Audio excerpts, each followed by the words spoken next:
Pokračujeme v učení o budovskej prirodzenosti vysvetlením vlastnej esencie tejto budovskej prirodzenosti. Teraz, to, o čom sme hovorili doteraz, bolo, akým spôsobom tvoríme my to, čo hovoríme samsára. Rozprávali sme o tom, že vďaka tomu, že tú esenciu našej bytosti my nerozpoznávame, tak začneme uchopovať javy a ako ich uchopíme, tak ich pomenujeme, vyvinieme k nim emócie a tak ďalej. Zjednodušene povedané, tak vytvoríme vlastne subjekt a objekt, tým vytvoríme vlastne aj potom rušivé emócie, trápenie a šťastie, samsáru, ríšu utrpenia a všetko s tým spojené.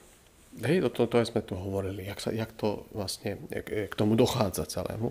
A že to trvá od nepamäti a bude to trvať dovtedy, dokým tú esenciu nespoznáme, si ju neuvedomíme. Teraz budeme hovoriť o vlastnej podstate tej budovskej esencii. Takže najprv korenný text hovorí, že všetko nie je, všetky veci, všetko nie je ani skutočné, ani klamné. A učení to zastávajú, že je podobné odrazu mesiaca vo vode. Práve táto obyčajná myseľ sa nazýva dharmadátu a srdce víťazov.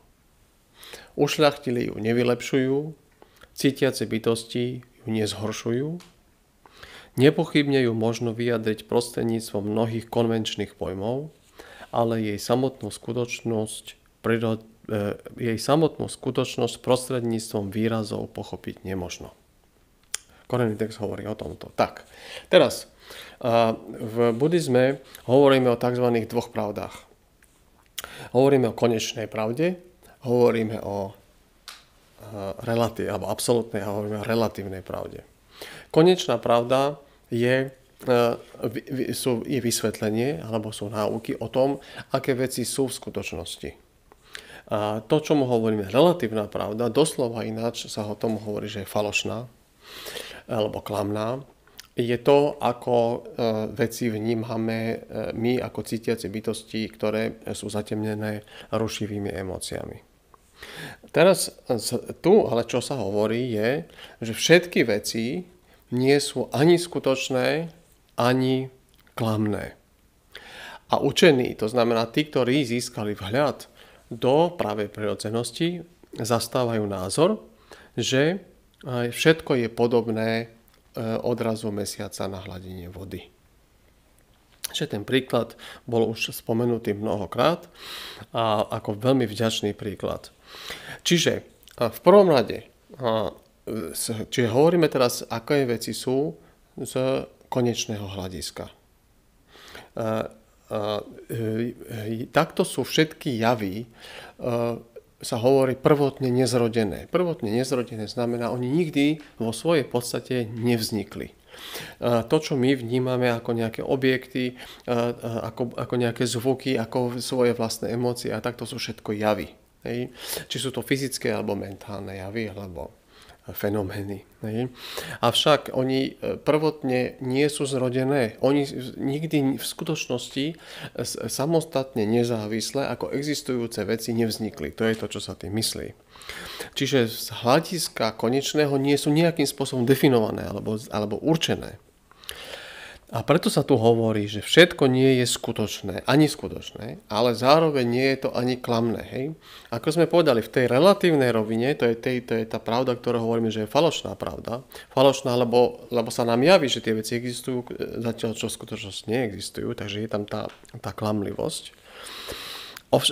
Ale oni nie sú ani klamné. Prečo nie sú ani klamné? Lebo to samotná relatívna pravda, alebo tá falošná pravda je samotná sama o sebe neexistujúca. To je tiež len jav, ktorý my berieme ako za vážnu vec. Hej? Ale tu sa v skutočnosti nič nedeje. Nie sa čoho obávať, nie sa prečo trápiť, lebo to všetko je len aké to je, jak to sa hovorí, je to ako odraz mesiaca na vode, alebo vo vode. doslova. Ten príklad o čom hovorí?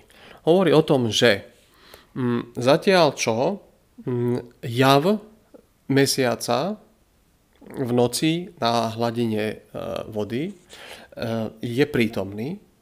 My môžeme jasne vidieť, že tam je nejaký jav odrazu toho mesiaca. Nemôžeme tvrdiť, že tam mesiac prirodzene, že by tam nejaký mesiac existoval na tej hladine. Takže zatiaľ čo ten mesiac nie je vo vode, ten jav formy mesiaca, to je príklad, ktorý bol, keď neboli zrkadlá. Hej. To je taký istý príklad, môžeme si teraz povedať, sa pozrieme do zrkadla, čokoľvek, čo sa odrazí v zrkadle, tá farba, tvár a tak ďalej. Zatiaľ, čo to je prítomné, jednoznačne v tom zrkadle, nemôžeme povedať, že tam je tá vec, ktorú to odráža. Takže takýmto spôsobom vlastne o čom hovoríme? Hovoríme o neoddeliteľnosti toho javu, ktorý sa odráža na hladine jazera alebo v zrkadle. A zároveň hovoríme o tom, že ale nie je skutočný. A teraz z hľadiska bežnej logiky, na ktorú my sme zvyknutí, ktorá je pre nás veľmi ľahko uchopiteľná. Ak je niečo pravdivé, nemôže byť nepravdivé, nemôže byť chybné. Hej? Ak niečo nie je pravdivé, tak musí byť chybné. Ano? Takýmto spôsobom my uvažujeme.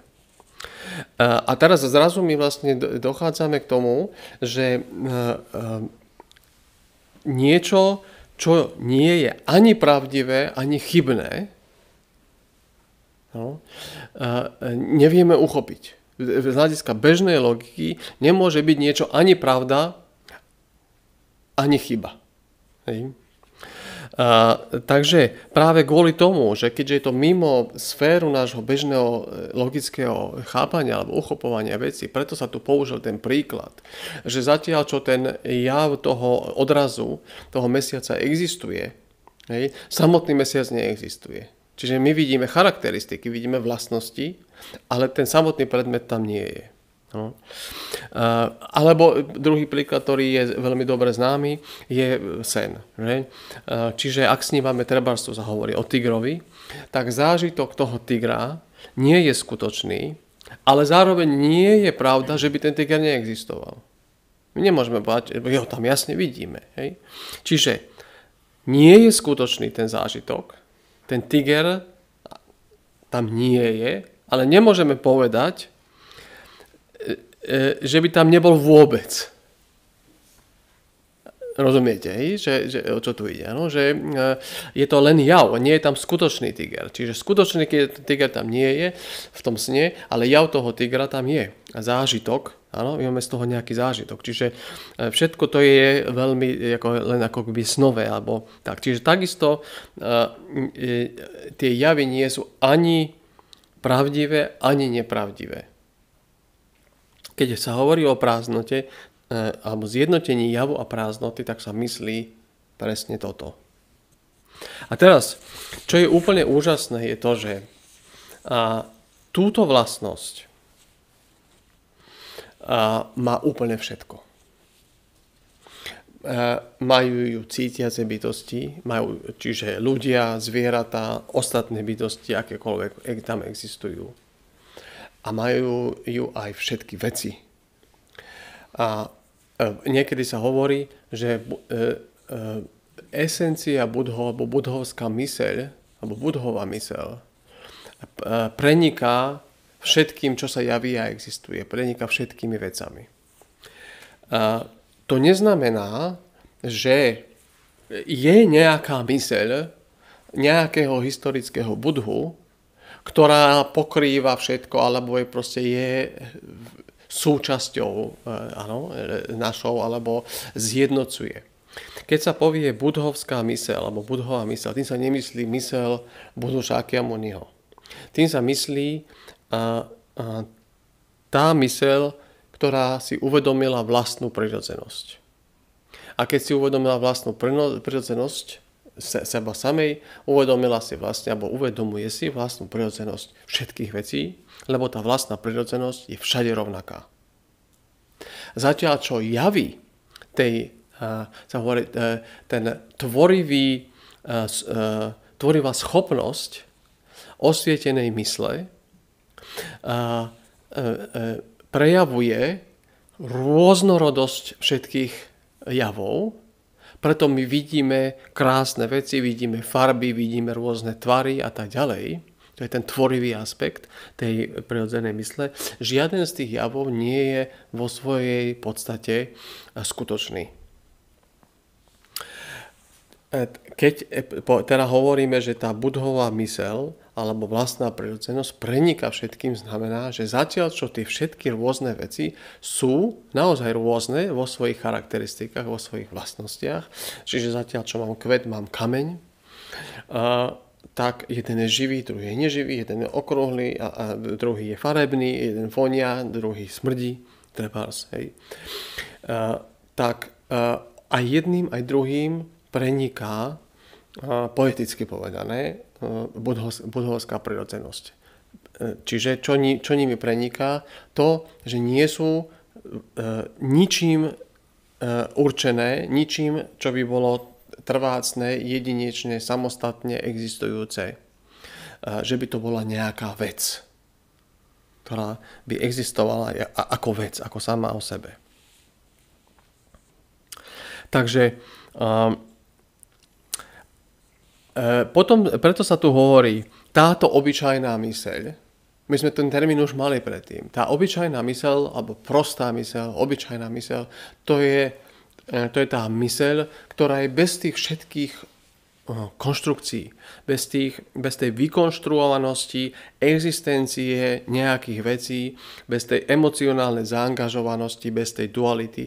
Tá obyčajná, prostá myseľ, ktorej keď sa len sadneme, ako keď po robote, po ťažkej práci si sadneme do kresla a vydýchneme si a všetko sa na chvíľočku stratí.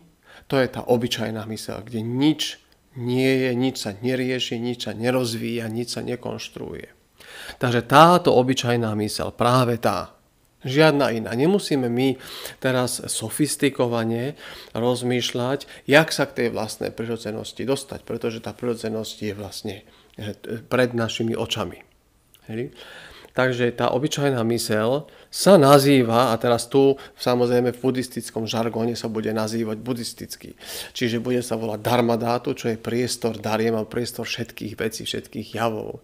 Alebo sa bude volať srdce víťazov, srdce alebo myseľ, a víťazov znamená budhovo, budhovská myseľ, budhovské srdce. Alebo sa potom treba zvolať dharmakája, telo dharmy, telo všetkých, alebo veľká blaženosť. Hej. Alebo pračňa paramita, čo znamená dokonalosť múdrosti. No. Máme tu celú plejádu všelijakých terminológie, ktorými sa to označuje, tá vlastná prirodzenosť. A určite by ste z rôznych iných filozofických systémov vedeli použiť rôzne ďalšie názvy.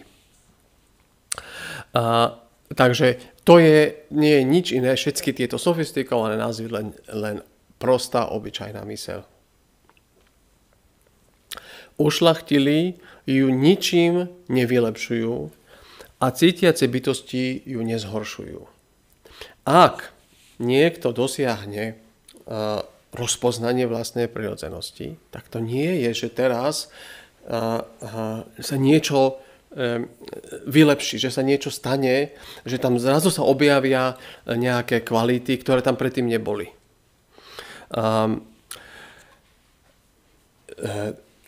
Že by neboli vytvorené nejaké kvality a zrazu, keď niekto medituje, áno, a teraz má vhľad a poukáže sa na prirodzenosť, tak zrazu vytvorí kvality, ktoré tam neboli predtým.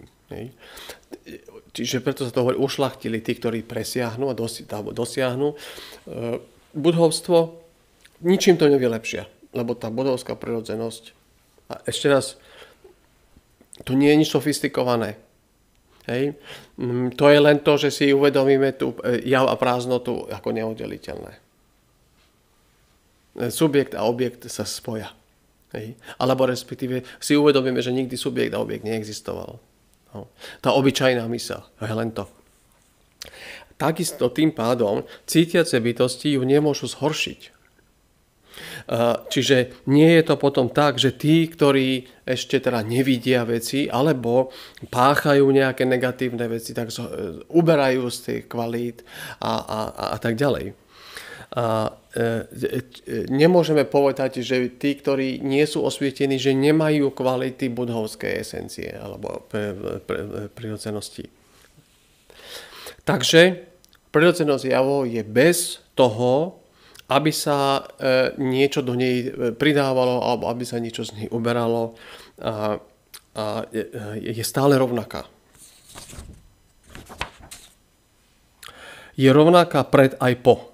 To je nemenná prirodzenosť javov. To je citát z Uttara Tantry. Tak.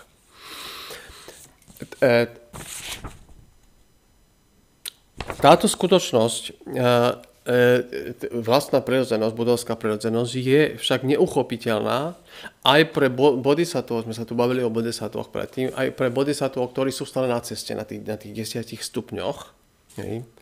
Preto až do skutočného dosiahnutia budhovstva, čiže po prejdení všetkých 10 ciest, tak až vtedy dojde skutočnej realizácii tej vlastnej prirodzenosti. A tí, ktorí sú na tej ceste, tak ju nepochybne sú schopní vyjadriť prostredníctvom mnohých slov a rôznych konvenčných pojmov, ako budhovská prirodzenosť napríklad, vlastná prirodzenosť a tak ďalej, prirodzenosť javov, takosť. Ano, zase tu máme obrovský žargón, plejádu všetkého možného. Dzogchen, Mahamudra a neviem čo všetko. Hej. Avšak vyjadrením prostredníctvom tých konvenčných pojmov ju nie je možné pochopiť. Práve kvôli tomu, že prirodzenosť je neuchopiteľná, lebo to je presný opak. Ako náhle je tam pojem, už to nie je prirodzenosť. Už je tam tá dualita, už je to označenie a tak ďalej. Čiže tu sa hovorí, pretože prirodzenosť javov nie je uchopiteľná a nie je predmetom dialektiky. Jazykovo sa to nedá nejakým spôsobom opísať. Alebo teda opísať sa dá, ale nedá sa vyjadriť, čo to presne je. Tak, posledná vec z tejto časti učenia je o tom, že prečo sa to vlastne túto učí. Hej? A o tej budovskej prirodzenosti. Keď je to pre nás takto neuchopiteľné. No? A ešte sa povie, že všetko, čo o nej povieme, nie je ono. Učí sa to preto, aby sa odstránilo 5 chýb. Tých 5 chýb, tu sa hovorí, je slaboduchosť, pohrdanie nižšími cítiacimi bytostiami, lipnutie na tom, čo nie je skutočné, znevažovanie skutočnej darmy a nadmerná pripútanosť k sebe samému. Teraz, ja to zhrniem v zásade, môže, aj sa to deje bežne, že máme triedy v spoločnosti. U nás máme triedy, na východe majú kasty, a čiže vzniká tam, keď je niekto v vyššej triede, tak sa pozerá na tú nižšiu triedu z vrchu. Hej? A myslí si, že sú menej cenní. No. To nemusí byť len v ľudskej spoločnosti. Dokonca my povieme, že zvieratá sú menej cenné. Mnohí ľudia povedia, že sú menej cenné, než ľudia. A môžu si povedať, že tí, čo sú v takejto kaste, oni nemajú také schopnosti, nemajú také vzdelanie a tak ďalej. Hej? Čiže pohrdáme tými, čo sú nižšie. Avšak učenie o budovskej prirodzenosti hovorí o tom, že bez ohľadu na to, aké je spoločenské začlenenie jednotlivca, budovská prirodzenosť je všade rovnaká v každom jednom. A tak z hľadiska budovskej prirodzenosti sú si všetci rovnocenní. A potom niekedy zase niekto začne trošku meditovať a začne si myslieť, že už niečo dosiahol. A tak tu učenie o budhovskej prirodzenosti hovorí, že moja budhovská prirodzenosť ako meditátora nie je o nič lepšia ako budhovská prirodzenosť toho, ktorý nemedituje. A tak to, čo som dosiahol, nie je nič lepšie ako ten, čo to nedosiahol. Čiže ako pomôcka pre odstránenie pýchy. Sa učí to o tejto budhovskej prirodzenosti. Potom my sami môžeme stratiť nádej, alebo strácať nádej. Praktizujeme a je to ťažké, neviem to, máme pochybnosti a tak ďalej. Nie som schopný vyvinúť tie vlastnosti, o ktorých sa tu hovorí. Možno nejaké áno, ale určite nie všetky. Kde to možno nejaký bodhisattva alebo Buddha je to schopný dosiahnuť. Hej. A budovská prirodzenosť nám ukazuje to, že máme schopnosť odstrániť všetky chyby a máme silu vyvinúť všetky dobré vlastnosti. Čiže, lebo máme esenciu tathagátov, Budhov, máme tú budhovskú prirodzenosť. Ďalšia chyba môže byť, že si poviem, niektorí môžu veriť, že budhovská esencia alebo prirodzenosť neexistuje. Hej? Alebo to, že nepreniká všetkými tými bytostiami a všetkými vecami. Čiže je to držania sa názorov, ktoré nie sú správne. Tak ako sme tu, a preto sa učí o tej budhovskej prirodzenosti, aby sa ukázalo, že to nie je tak. Hej.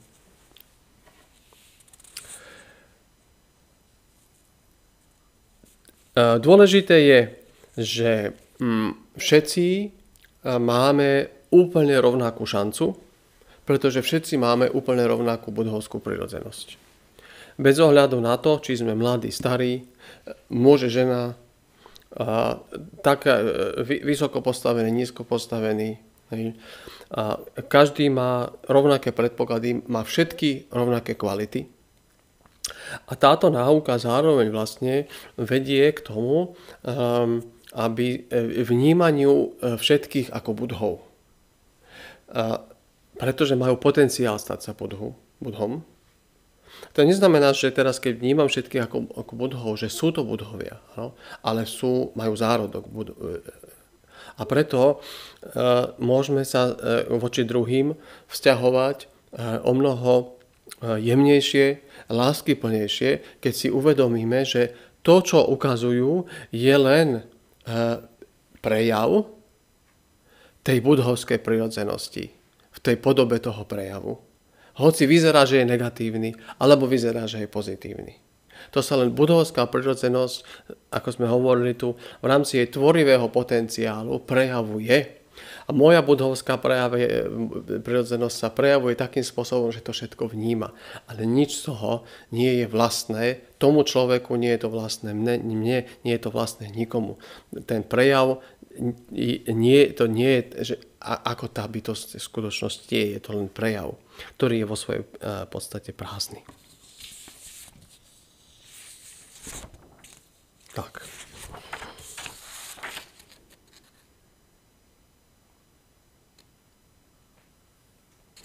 A to je všetko. Máte otázky?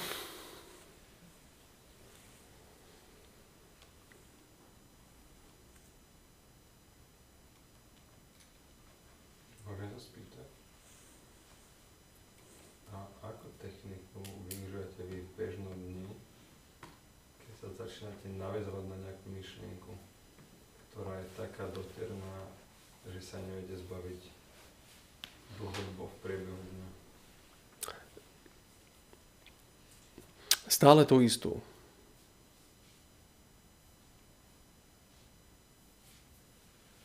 Teraz sú rôzne techniky podľa rôznych schopností alebo rôznej úrovne rôzne úrovne. Podľa toho, v akom, môžeme povedať, v akom stave sa práve nachádzame. Keď je niekto v stave, že je schopný sa pozrieť na vlastnú prirodzenosť tej dotiernej myšlienky, tak sa pozerá na jej vlastnú prirodzenosť.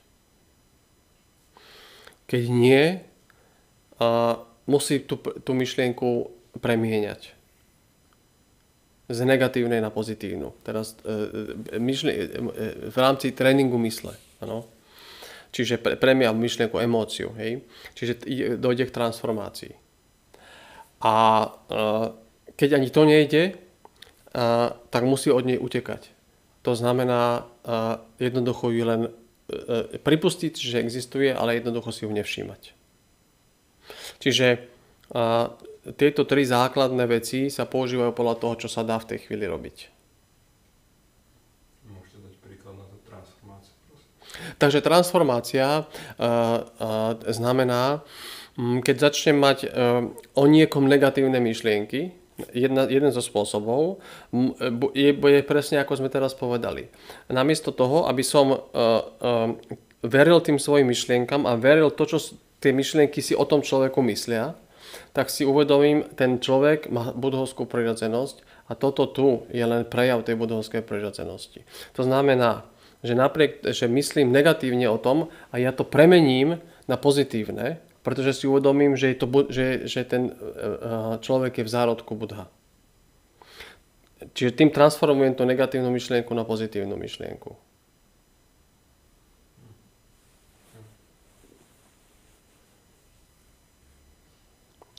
Je celé učenie o tréningu mysle. Hej?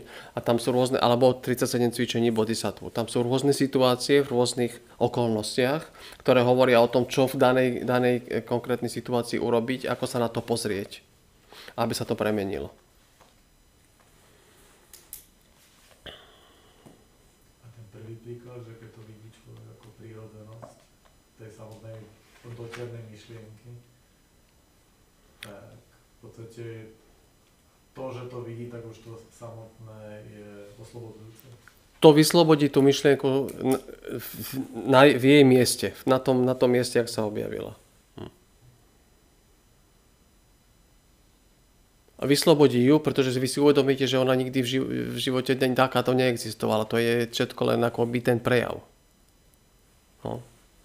To je to vyslobodenie. A väčšinou teda ten tretí spôsob, že utekáme. A to je stále dobrý spôsob. To je veľmi dobrý spôsob. Väčšinou používame, že tomu podľahneme, nie? Áno, to je štvrtý spôsob. A to je už nepráca s tými myšlienkami. Že tomu všetkému uveríme a naplno reagujeme. No. Ale čo je základ? Preto som povedal, že stále to isté. Základ je neoddeliť sa od vlastnej mysle. Čiže byť nerozptýlený. Preto trénujeme šamatu, trénujeme nerozptýlenosť, aby sme získali schopnosť mať neustály kontakt so svojou mysľou, aby kedykoľvek, čo sa tam niečo udeje, aby nás to nezaskočilo a nezdraplo. Kvôli návykom a slabému tréningu, aj keď to sledujeme, nás to schytí a my reagujeme. Ale nemusíme stále popri tom, nemusíme stratiť tú bdelosť, že sa to deje. Akorát vidím, ako nemám tú silu ešte s tým nič urobiť. No. To je stále dobrý prípad. Hej. Ten štvrtý prípad je, že nevieme vôbec, čo sa deje a my len konáme, rozprávame a tak ďalej. No. Čiže trénujeme, preto hovorím, je najdôležitejšie nestratiť kontakt so svojou mysľou a neustále sa pozerať na svoju myseľ. Nech sa deje čokoľvek. No. Teraz samozrejme, ja viem, teraz sa pozerám na Michala, keď drží ten skalpel v ruke, hej, a teraz reže, áno, tak teraz sa pozerám na svoju myseľ, hej, a tak, no tak. Tak možno vtedy nie. I keď samozrejme Buddha by bol schopný to robiť ako aj naraz, hej, tak pre nás, takže mne sa veľmi ťažko šoféruje. Lebo ja sa musím potom sústrediť na tie veci, ja sa nemôžem pozerať na svoju myseľ, mňa to potom je to veľmi nepríjemné, lebo musíte dávať pozor na 1000 milión vecí, keď sedíte za volantom, že? No, tak tedy tiež nie. No. A alebo len tak. Ale keď vám niekto prebehne, áno, tak človek zareaguje hneď, áno, niečo povie na toho človeka, alebo sa vám niekde vopchá, áno, tak vtedy musíte sa pozrieť na svoj mysel. No, tak. Úspech je aj keď sa nevieme pozrieť v tej chvíli, keď sa to deje, ale keď sa stíšime večer alebo ráno, tak sa vieme potom pozrieť. Ale to je medzi 3 a 4 je ešte 3,5, že aspoň spätne.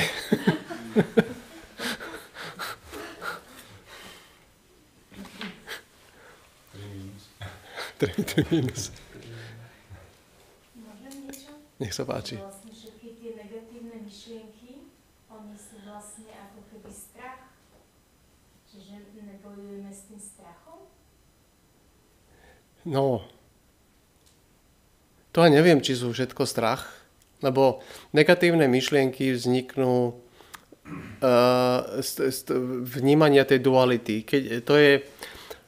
Keď sa mi niečo nepáči. Teraz ja nemusím mať strach nutne. Hej. Taký podvedomý v podstate. Možno, že aj áno.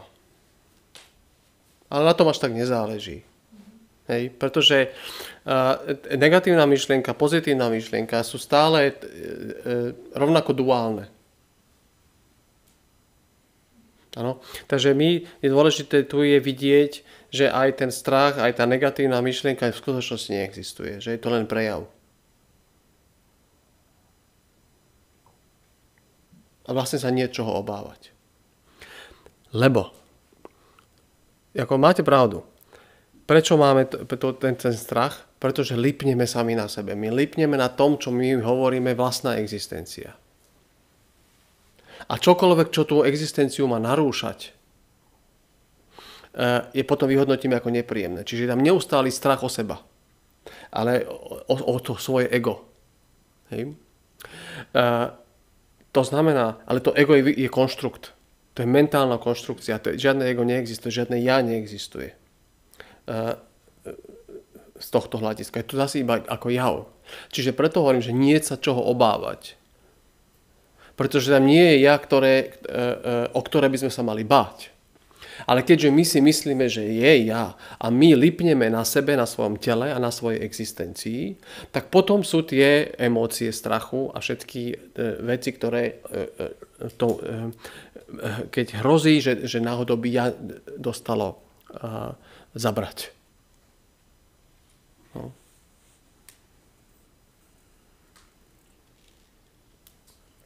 Ešte jednu otázku, že ponorenie sa do nejakej činnosti, je to dobrá stratégia z vyrovnávania sa s nejakými negatívnymi myšlienkami? Ak ste bdelí, tak áno. Ak sa len ponoríte a neviete, že ste ponorení, tak nie. Ako takto. Jasné, vy nemyslíte vtedy na tie negatívne myšlienky a cítite sa lepšie.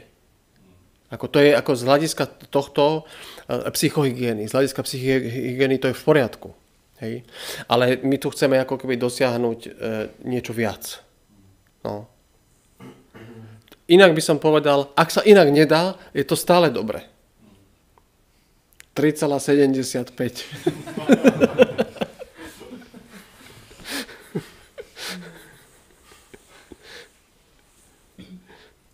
Teda ešte jedna otázka. V budhovskej mysli sa hovorí, že je prostá, že je obyčajná a ona má tvorivý aspekt, ktorý sa teda takto všelijako javí a existuje.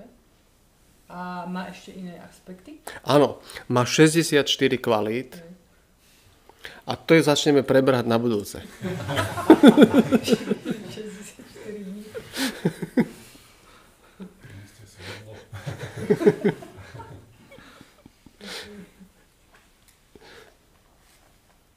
Dobre, tak vám ďakujem dneska večer za meditáciu a stretneme sa o týždeň. Prosím, venujme zásluhy v prospech toho, aby všetci si uvedomili svoju vlastnú prirodzenosť. Dosiahli úplné budovstvo. Oj, zanhande je tam čezek páni, to nebe, ta nám pamtene. je kana je balan do ba ye sipe zole do an do an sho do shi le chan ya we trin le ba karma ba ten tempe nying po di chok ta kun tia kya jing yun mi je ta para pel pel wi tra shi sho